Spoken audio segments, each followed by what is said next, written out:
No, but I took that. I took my chair back. I took a couple of earpieces, you know, little earpieces that you have, a few things like that. Little souvenirs, nothing crazy, you know, a couple scalpels, you know, whatever. You know, that sort of thing. I know Jason Momoa took, like, you know, his gun, which he has, that gigantic thing he has, you know. And he became really good at twirling it around. You can ask him about that, but he took that, his leather pants and stuff, which, you know, he'll probably wear. Especially at DragonCon.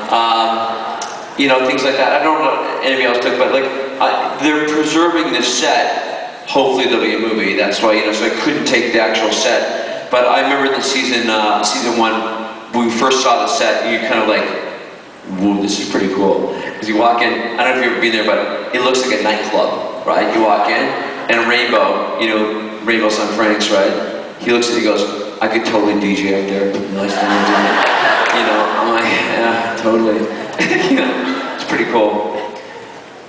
Hi there. Hello. I'd like to know, do you ever go back to Paisley, Scotland?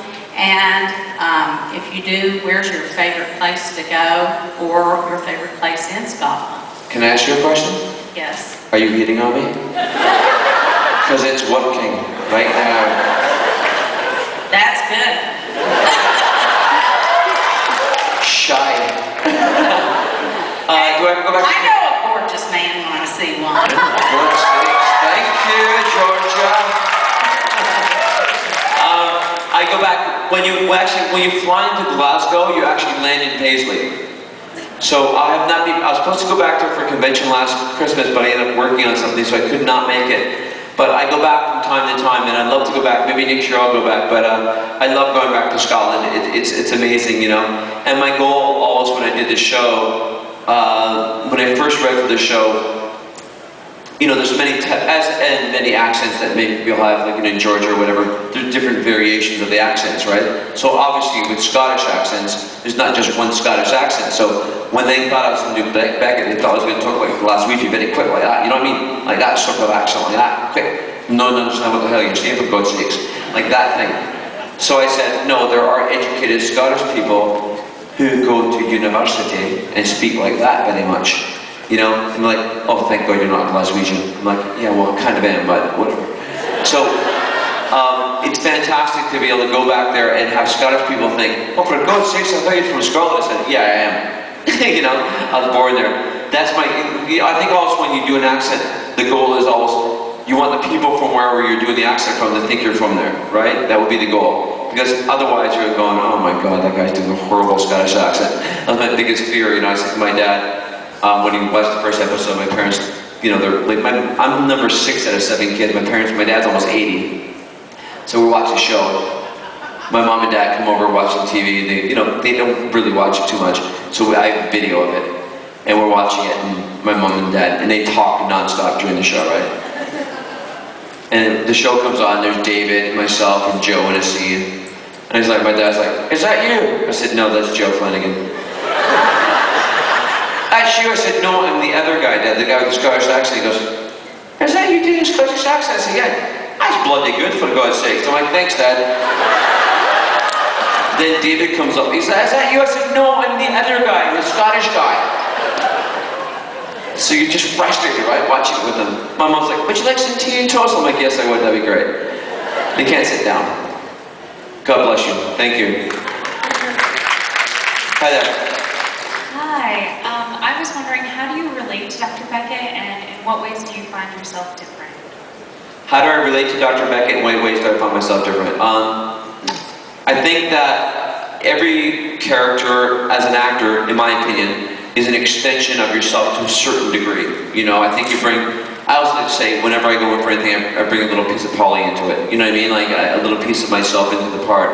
Because I think that's what people want to see is the humanity of the character, and I think Dr. Beckett has a lot of humanity in the character. That's what I love about the character, because out of any character I've played, he can be very compassionate, soulful, you know, angsty, brave at times, you know, silly, shy, and, you know, and sometimes, you know, very sad, a very remorseful character because he has so much pressure on him. So I think that you bring a little piece of yourself, and hopefully you bring the humanity of the character. I think any role that an actor has an opportunity to play, if you bring the humanity of yourself into the character, I think that's what makes the characters interesting.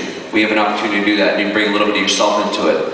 And hopefully I did that with Dr. Beckett, So that's the part. I love how the writers give him the opportunity to be a sad character, and also a very funny character at times, and a brave character, and also, just someone that everybody kind of gets along with in the show. It's sort of, in many ways, the fans sort of done sort of the heart, in many ways, of the show. You know what I mean? In that sense, he had that type of character, like the best friend, the buddy.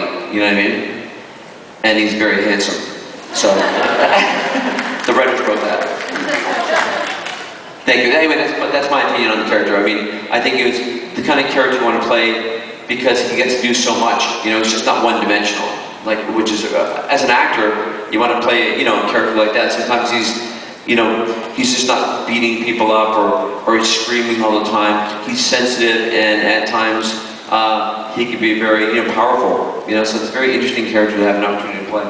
And I often say it, and I'll say it again, because I would not be this character if it wasn't for the fans. Because initially he was written in as a reoccurring character on the show, and halfway through the first season, after an episode called Poisoning the Well, thank you, that gave my character the opportunity to play him, and I think the producer saw what I could do as an actor with the character, and they said to me, listen, we want to bring him to the office and talk to you, and they said, we want to make your character a regular character on the show. We can't do it this season, we're going to do it next season.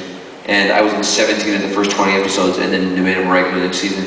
But the fan response was tremendous towards the character, and I think a lot of that has to do with what they gave me to do with the character, because he got to do lots of different things. So as an actor, you can't wish for anything better than that. So that's my thoughts on that. Thank you. Hi. Hi, thank you again for taking a picture with me last night.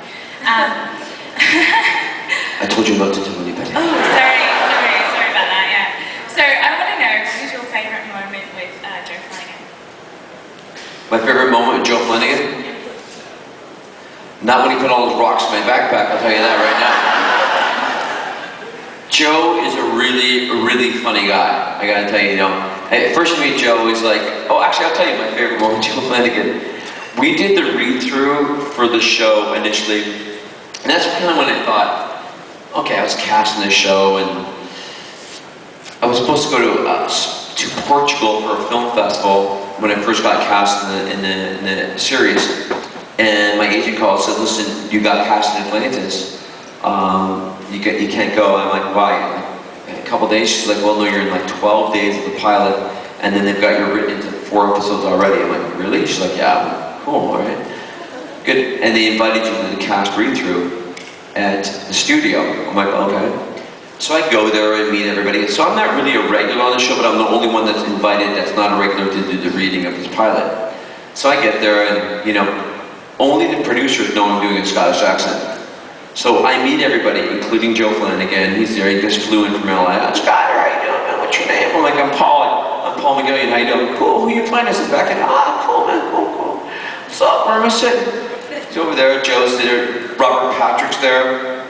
Everybody's chit-chat, going away. David Hewlett was not there because he was not cast yet.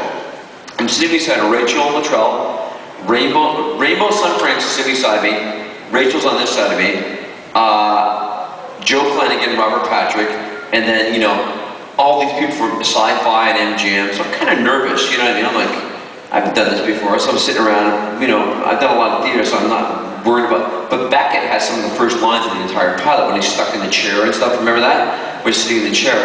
So we're all sitting around there filming, and we all chit-chat, for half an hour, and then they say, okay, let's start doing the reading of the pilot, right? And Joe's sitting there. So as I start talking, I can't remember the exact dialogue, but I'm like, open the pilot, gets me, I'm not sitting that bloody ship, and go, I'm not doing it, all I see is Joe Flanagan go like that. It's Scottish accent.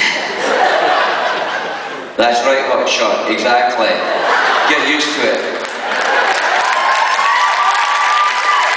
It was so funny just to see Joe's reaction. I just feel him, he's like,